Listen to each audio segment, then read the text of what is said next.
9 नवंबर अल्लामा Iqbal day की मुनासबत से हैदराबाद जिला इंतजामिया की जानिब से अल्लामा इकबाल क्रिकेट टूर्नामेंट का इनेकाद किया गया।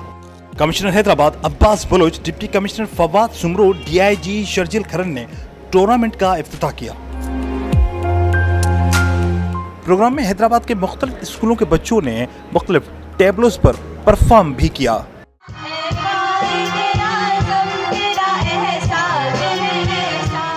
टूर्नामेंट में 8 टीमें हिस्सा ले रही हैं, जबकि टूर्नामेंट के 15 मैचेस होंगे। टूर्नामेंट का फाइनल 9 नवंबर को खेला जाएगा। 1 नवंबर के दिन गवर्नमेंट कॉलेज कासिमाबाद और गवर्नमेंट कॉलेज यूनिवर्सिटी के दरमियान मैच खेला गया।